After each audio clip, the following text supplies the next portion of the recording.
Estamos chegando aqui ao final desse dia.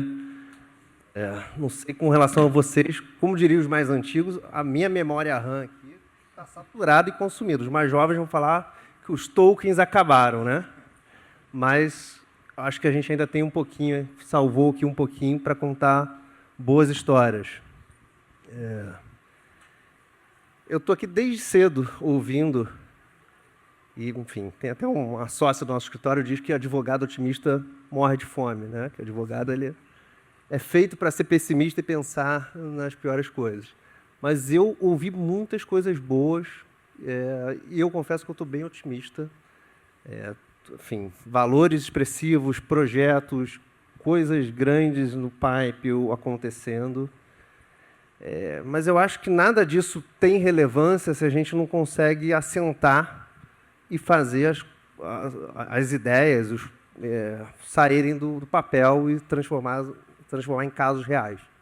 E aqui, acho que a turma do Capital for Climate e do Converge foi super bem sucedido em trazer 4 casos reais de pessoas que fizeram acontecer para a gente contar boas histórias, porque a gente precisa de boas histórias e de bons exemplos para ver que é possível e que a coisa não fica só num plano de ideias, de discussões em Nova York, seja lá onde for, e está aqui na vida real, está aqui no interior do nosso país, enfim, está chegando na ponta. Então, vou pedir para vocês se apresentarem, acho que a gente pode seguir a ordem aqui, começando pelo Pedro, e aí depois a gente vai para a rodada de perguntas. Bom, boa tarde a todo mundo. É um prazer estar aqui de novo. Ano passado estive aqui. É realmente impressionante poder ver a evolução da agenda, o nível de mobilização que a gente tem conquistado. Tem alguns destaques aqui que eu vou querer fazer questão de mencionar, mas é bom dividir aqui a mesa com todos vocês. Eu sou o Pedro Farias, sou sócio executivo do Pátria, estou ligado à nossa divisão de Private Equity e coube a mim, com o time que está aqui, a Beatriz, a Virgínia, Raquel, colocar de pé o que para nós é uma nova vertical dentro do Pátria, que é o Capital Natural e o fundo de Reforest, que a gente vai falar um pouco aqui, é a primeira iniciativa que a gente conseguiu tirar do papel. Muito legal. Boa tarde a todos e a todas. Eu sou Marcelo Peretti, sou CFO e sócio da Belterra. Obrigado de novo por estar aqui nesse painel e no evento. E assim como o Pedro, percebi vários pontos positivos e estou otimista com o Pedro também, acho muito interessante. Trabalho na Belterra, que é uma empresa brasileira de implantação de sistemas agroflorestais em áreas degradadas.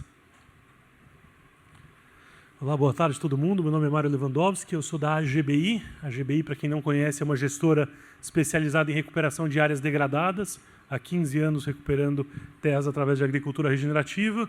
E desde o ano passado somos também sócios do grupo Inovatec, que tem 200 mil hectares de florestas plantadas, eucalipto sob gestão. E tenho o prazer aqui, agradeço o pessoal do Capital for Climate pelo convite. Tenho o prazer de estar aqui, não no meu primeiro painel do Capital for Climate, mas sempre com novidades e boas novidades.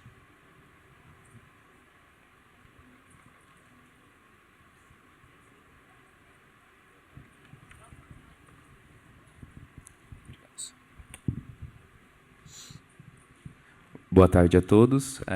Prazer estar aqui. Obrigado, Tony, Ana, Felipe, pelo convite. É sempre muito bom estar aqui todo ano e ver realmente a evolução aqui do evento, mas principalmente do ecossistema de investimento em soluções baseadas na natureza.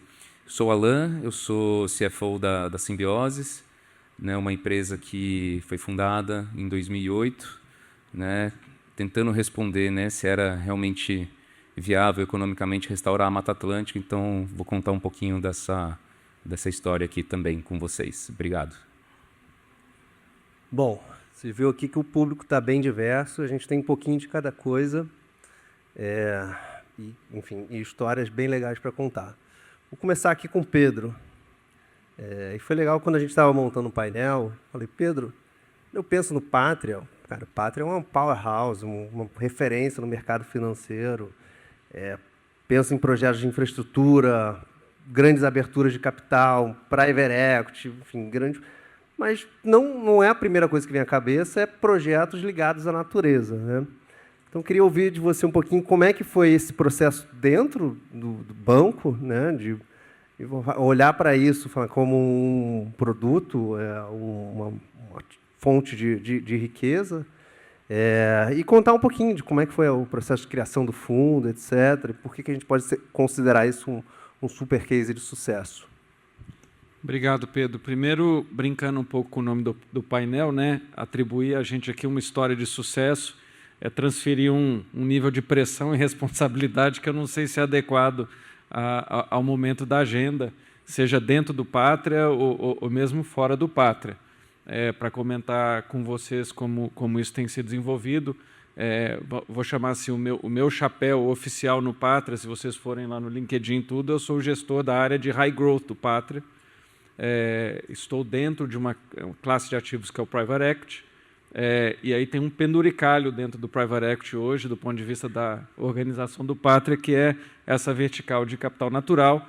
Toda vez que eu vou para um comitê executivo do Pátria, tem um monte de sócios nossos de vários países que falam, putz, por que mesmo que tem um negócio de reforce no Private Equity? Bom, porque a gente está, de fato, não estamos tentando colocar um fundo para rodar, a gente está tentando, de fato, inaugurar uma vertical inteira dentro do Pátria de capital natural, em que esse fundo, e aí sim talvez tenha um pouco da atribuição de sucesso ao projeto, nós conseguimos mobilizar já para esse fundo inaugural 230 milhões de dólares, e inclusive elevamos o objetivo de captação para perto de 400 milhões de dólares. Então, desse ponto de vista, existe uma história de sucesso.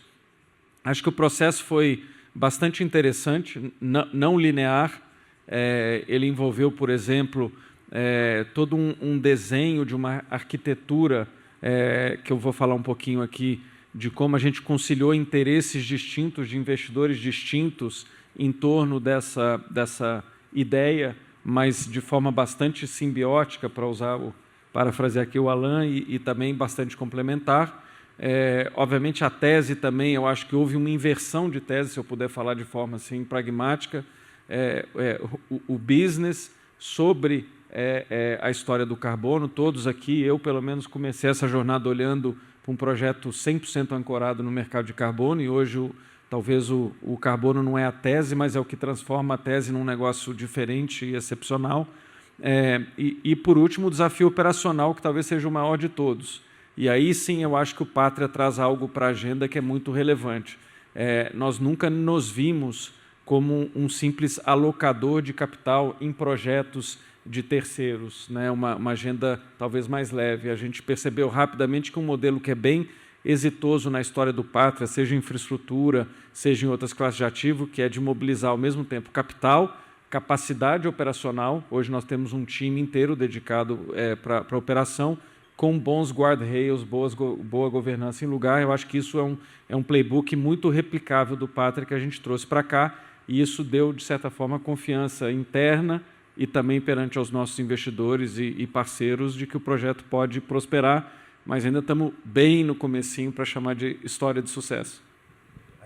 É o primeiro passo, né? Mas já é um passo bem exitoso.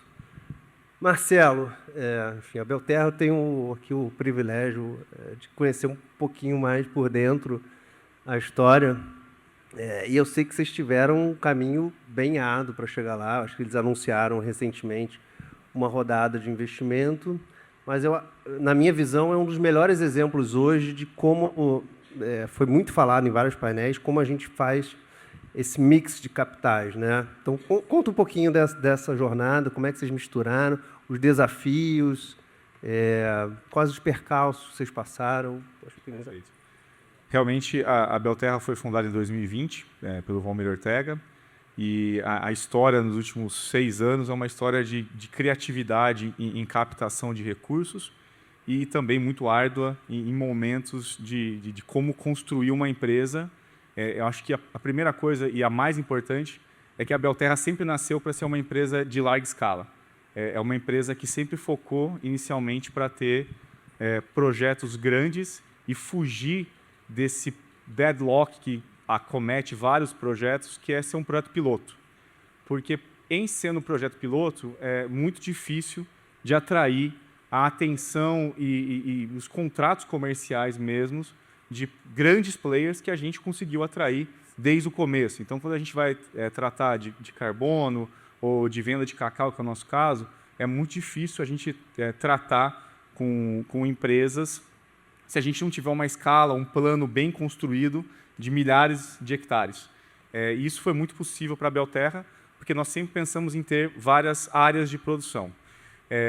Mas, ao tentarmos ser uma empresa de grande escala, e desde o início nós somos uma empresa de grande escala, isso trouxe alguns problemas.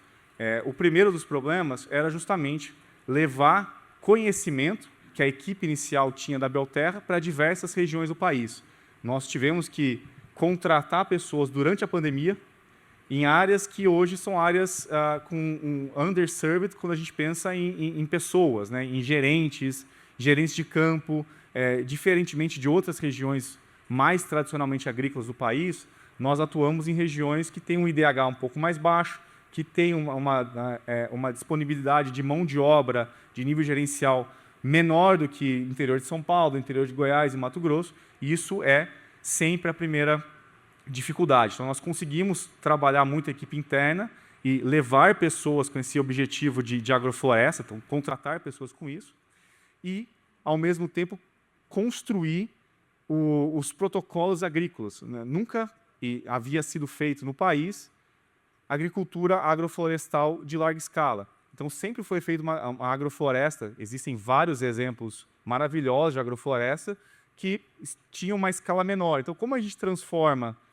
uma experiência agrícola do Brasil, uma powerhouse, como você usou a palavra, de mecanização, de conhecimento agrícola aplicado, de fertilização, de insumos de bioinsumos, de produção de muda, para um setor que não existia um protocolo agrícola. Não é como a soja. Eu tive o prazer de trabalhar com o Pedro há muito tempo atrás na Brasil Agro. Existia um protocolo de produção de soja, não existe um protocolo de produção de agrofloresta. Então, isso a gente teve que construir. Então, o ponto de equilíbrio entre conhecimento sendo construído e a necessidade de escala desde largada é um ponto de equilíbrio que a gente aprendeu. Um outro ponto muito importante é capital, como atrair capital. Então, esse foi, eu acho que, na minha experiência, uma das coisas mais legais da Belterra, porque a gente está na parte frontal do desenvolvimento de tecnologias financeiras. Blended Finance, CRA, Fundo Clima. Isso é muito interessante do ponto de vista pessoal e do ponto de vista de setor, como a gente constrói soluções e como a gente aposta em soluções que estão já prontas no mercado e outras que a gente tem que ser criativa. Nós, como Belterra, fizemos CRAs Blended Finance, em que o cotista sênior foi um grande banco brasileiro, foi o Santander, atuando junto com um capital subordinado de uma organização financeira da Suíça. Então, a gente conseguiu construir essas criatividades e hoje nós apostamos em soluções que são mais prontas, Fundo Clima e Equity. Então, nós tivemos a felicidade de anunciar há poucas semanas o nosso Exxon, muito felizes de, após uma jornada de vários e vários anos, trazer um capital que é financeiro, mas muito ligado ao impacto. Muito bom. Mário, acho que 15 anos, eu entendi direito, 15 anos estão fazendo reflorestamento. 15 anos, eu acho que eu nem lembro onde eu estava 15 anos atrás. Você já estava falando em reflorestamento. Só fazer uma correção, tá? Recuperação de áreas degradadas, não reflorestamento. Recuperação de áreas degradadas. Obrigado. Mas, ainda assim, é um tema que há 15 anos atrás não se falava, não existia. Conta um pouquinho como é que isso surgiu e pela pesquisa que eu fiz, inclusive, vocês já entregaram retorno de fundos, né? É um terceiro fundo. Então, conta um pouquinho essa história, como é que isso começou lá atrás e, enfim. Tem uma expressão no agro que, na verdade, o pessoal de Venture Capital usa muito, que é que quando a gente chegou era tudo mato. E não era nem mato, mais ou menos o que aconteceu no nosso caso. Quando meu pai fundou a GBI há quase 15 anos atrás, agora, o agro não era pop, o agro não era tudo isso que a gente vê hoje, ou pelo menos era, mas não era sabido, e no mercado financeiro menos ainda. Meu pai foi um dos líderes no mercado imobiliário, e quando ele gravitou para o agro, a gente sempre enxergou isso como uma jogada imobiliária. Eu falo recuperação de áreas degradadas porque a jogada era comprar pastagens degradadas e recuperar ela usando rotação de soja, milho, algodão e vender a fazenda uma vez que ela estava altamente produtiva. O primeiro fundo foi assim, um fundo de 30 milhões de reais. O segundo fundo foi assim, um fundo de 40 milhões de reais. O desinvestimento do primeiro fundo de 30 milhões de reais foi a 170. O do segundo de 40 foi a 140 milhões de reais. Então foram ganhos expressivos. A gente está falando aí um histórico nosso na casa de 20% de taxa de retorno. O terceiro fundo foi investido em 2022 e nós estamos, na verdade, agora no fundo 4. Nós fechamos há 2 semanas atrás a primeira oferta do fundo 4.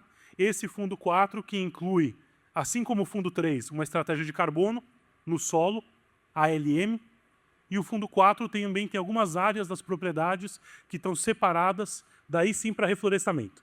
Mas só quando você tem um investidor específico, um off-take específico. A gente ainda entende que a recuperação de áreas degradadas através da agricultura regenerativa é a jogada mais segura.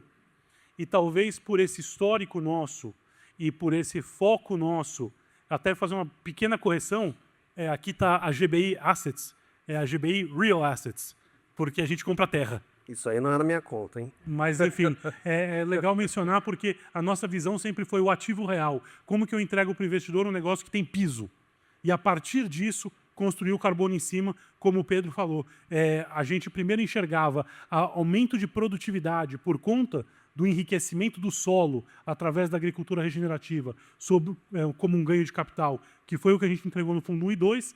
O fundo 3, além disso, traz a vertente de sustentabilidade de carbono e o fundo 4 ainda alguns outros claims de sustentabilidade e certificação.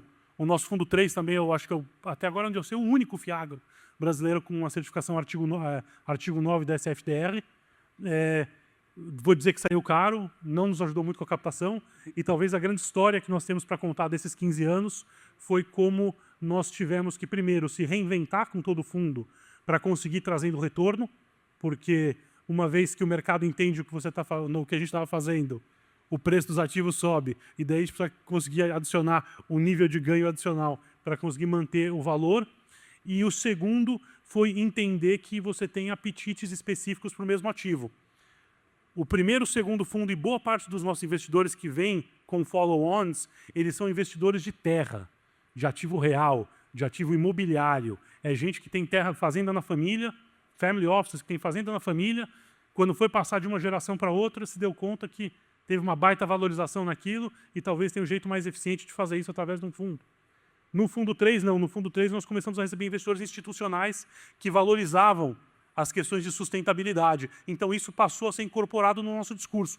Afinal de contas, se eu estou recuperando a terra e se eu estou medindo o volume de matéria orgânica no solo, eu consigo entregar, na minha auditoria, inclusive, para o meu investidor de sustentabilidade um negócio palpável. E o quarto fundo agora vem com carbono muito forte, porque acho que finalmente o mercado está chegando numa maturidade. E vou dizer que não é fácil, como acho que todos nós aqui podemos dizer, mas está certamente mais fácil do que há 15 anos atrás. Muito legal. Alan, bem, a Simbiose também tem uma história longa, antiga, uma história que teve que se reinventar. Conta aqui um pouquinho para a gente, eu acho que eu conheço um pouquinho mais profundamente o que a gente estava falando, mas conta os desafios e por que a gente pode considerar um case de sucesso. Não, obrigado, Pedro. É bom reencontrá-lo aqui novamente.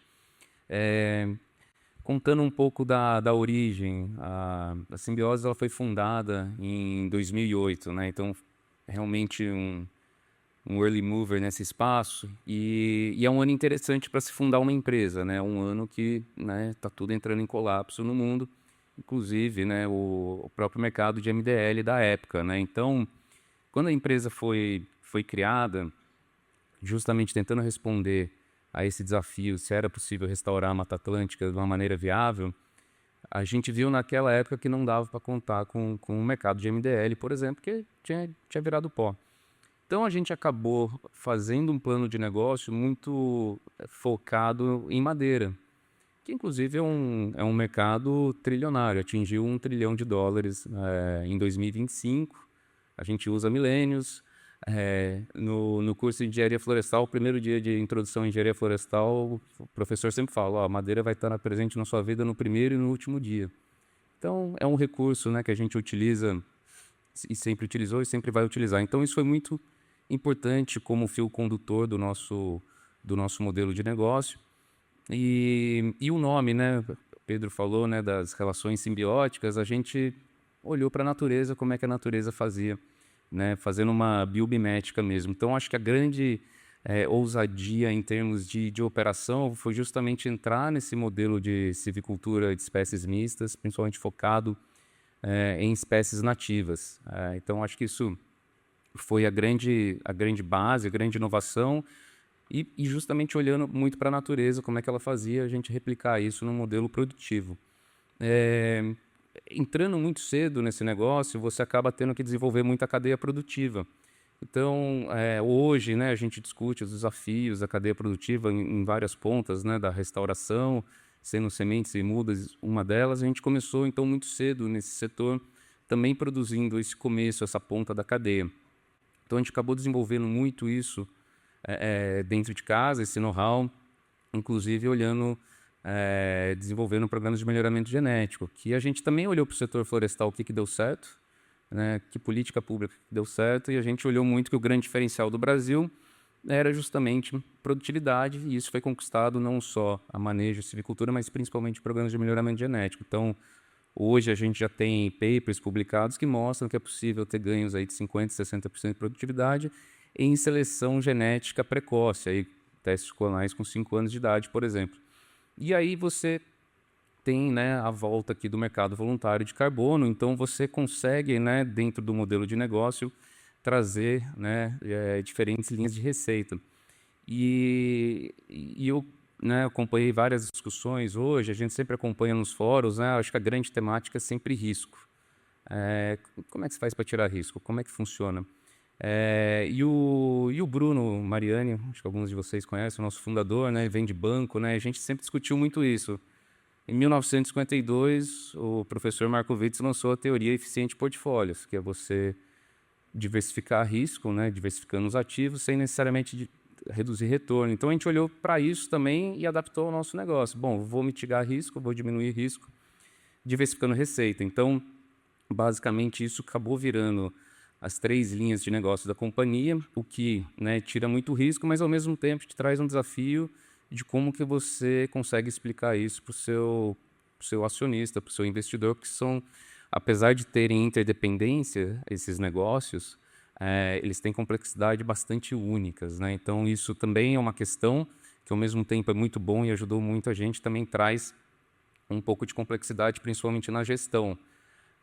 E aí você vai adaptando o negócio. Então, hoje nós temos 150 funcionários, né, todos com a operação bastante focada na Bahia. Né, nós empregamos mais mulheres do que homens, então hoje nós temos 56% no quadro de mulheres, mais de 90% são de pessoas da Bahia. Então, assim, isso também trouxe, ao mesmo tempo, trouxe uma oportunidade de desenvolvimento, de impacto regional super relevante na nossa região. E por último, a partir do momento que você consegue dar esse próximo passo, né, de trazer um investidor institucional, então quando você traz um Restore Fund, né, Apple, Goldman Sachs, Conservation International, você muda a discussão de risco. Antes você tinha uma discussão, bom, isso aqui é viável, isso aqui faz sentido, para um risco agora de muito mais de performance. Você consegue entregar isso no custo que você se propôs, né, no cronograma que você se propôs. Então, a gente muda agora essa matriz de risco para seguir escalando o projeto. Muito bom. A gente está caminhando para o final. Vou fazer uma mesma pergunta para todo mundo, a gente responde na ordem. Mas o que eu ia pedir para vocês trazerem enfim, são histórias de sucesso, mas são histórias que bom que ainda estão em curso. E a pergunta é, qual é o próximo passo e como é que você vê o momento hoje do país e talvez o que que a gente está sentindo falta, o que seria preciso. Vai ser um minutinho, um pouco para cada um. Eu sei que foi uma pergunta complexa, mas... Tá. Eu fiquei bastante feliz de ouvir a resposta dos três aqui, porque eu acho que a gente consegue aqui já começar a criar um fio condutor das pretensas histórias de sucesso, algumas até com muito mais sucesso do que as outras, ou num estágio mais avançado. Mas, realmente, o que eu acho que foi importante, e a gente escutou aqui de todo mundo, o que a gente aprendeu é que não existe um investidor de capital natural, que dê esse personagem que vai nos apoiar, nos alavancar. O que você percebeu aqui, não só no nosso histórico, mas também de todos os três que estão aqui, é que existem investidores com perfis diferentes, interessados na agenda por razões diferentes. Então, você construir um produto financeiro, no nosso caso um fundo, com várias camadas, com capital catalítico, que ele mitiga risco, mas ele requer adicionalidades. Você ter, de repente, no nosso caso, a cota carbono, o investidor que entra e, na verdade, o interesse dele é o off-take ou a compra antecipada do carbono. Você ter um investidor de equity de natureza diferente, um institucional com uma grande aversão de perder capital. Aí a história do piso da terra passa a ser relevante e a gente incorpora. Então, esse fio condutor de aprender a operar com criatividade, como foi falado aqui pelo próprio Marcelo, e criar esse layer de camada, eu acho que é fundamental, e a gente ainda continua ativamente perseguindo essa comunhão de interesses dentro de um produto viável. A outra coisa, para mim, que é extremamente relevante, até um pouco pelo meu histórico, foi citado de Brasil Agro, está chegando um momento, no nosso caso, de realmente arregaçar a manga e ir para o campo. Nós já temos aí, nos últimos 12 meses, um primeiro cluster de investimento aprovado pelo nosso comitê de investimento, bastante calcado em culturas perenes. A gente, depois de ter visitado os projetos aí, ficado bastante impressionado com o que está sendo feito por Belterra, por Simbiose, a gente escolheu um caminho talvez um pouquinho mais original. A gente está pilotando um cluster de avocado aqui no estado de São Paulo. A gente acha que esse é um projeto que traz elementos muito relevantes e combina com o que foi falado aqui de reflorestamento de maneira simbiótica. Então, para mim, existe um momento da ansiedade positiva de mobilizar o primeiro capital nesse cluster. Temos aproveitado essa semana para levar alguns investidores para conhecer lá o nosso projeto. E estamos tentando incutir, trazer tudo que a gente pôde aprender, não só com todos vocês, mas o que já existia de protocolo, de ciência, de conhecimento, que também acho que foi pontuado por todos vocês. E a gente espera, obviamente, ninguém esquece o primeiro fundo, nem o primeiro projeto, que ele possa refletir tudo que a gente trabalhou para inspirar novos vintages, novos produtos até nessa vertical de capital natural que o Pátria está desenvolvendo. Excelente. Marcelão. Eu acho que, voltando no começo de por que estamos otimistas, né, e por que podemos considerar, ainda que sucesso em andamento, em construção, eu acho que a gente está chegando num momento em que as várias pontas que a gente sempre esperou ter para a construção do setor estão se encaminhando para o mesmo lugar. Então, nós temos contratos de off-take de várias empresas com situações de risco, que foi falado no painel anterior, com preço mínimo, de longo prazo, soluções de seguros que podem reduzir risco de investidor, financiamento de longo prazo de mecanismos brasileiros, como o BNDES, mas outros agentes internacionais que estão entrando, capital internacional também entrando no país, seja para compra de terra ou para financiamento de operação. Então, tudo que estava nos últimos... Eu acompanho o setor há 6 anos, 6, 7 anos, estava um pouquinho espaçado de momento. Acho que todas essas partes estão chegando no mesmo lugar, e isso é muito bom. Como Belterra, agora nós estamos focados, primeiro, em trazer essa governança que os novos investidores aportam aqui conosco, são investidores financeiros, mas muito ligados a impacto e governança, então isso é um primeiro ponto.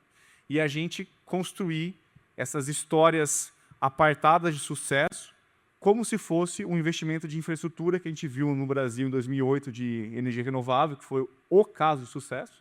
Eu acho que a gente conseguia agora refletir isso no nosso setor de NBS. Off-take de longo prazo, financiamento de longo prazo a custo barato e investidores sérios pensando no risco, mas em camadas de risco e também de impacto.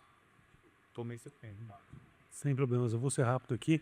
Eu vou fazer referência a um outro momento no passado também, olhando para o futuro aqui. Em vez de 2008, vou olhar para a década de 80. Eu acho que a gente está no momento agora de ver, com o plano de recuperação de passagens degradadas, muito do que está sendo feito a nível estadual, em diversos estados e a nível federal, nós estamos prestes a ver um pró-álcool aí para a natureza. Porque você está vendo oportunidades, crédito subsidiado, direcionado, você está vendo uma conversa lá fora e estamos vendo até uma crise de combustíveis fósseis lá fora para eventualmente ajudar biocombustíveis aqui. A gente olha com muito carinho para a área de biocombustíveis e para a área de biomassa, além de produção de alimentos.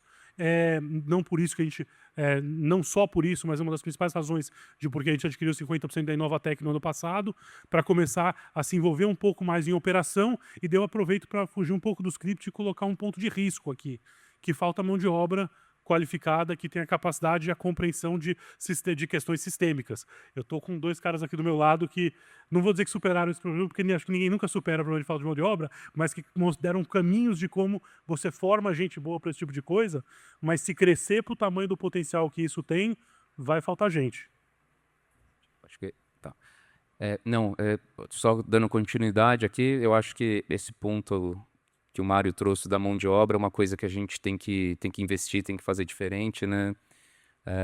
Principalmente investir no desenvolvimento local, regional, ter realmente pessoas, né, instaladas ali. A gente está voltando um pouco aqui que eu tinha falado da cadeia de valor, quando você chega muito antes, né, que você tem que construir isso, a gente está passando agora isso pela outra ponta, que é a industrialização. Então chega um momento agora de maturidade do ativo biológico, que a gente precisa colher e processar, então não existe isso na nossa região. Então é uma coisa que a gente está desenvolvendo e, inclusive, principalmente mão de obra, né? Mas essa parte de industrialização é super importante, principalmente quando a gente fala de regiões afastadas.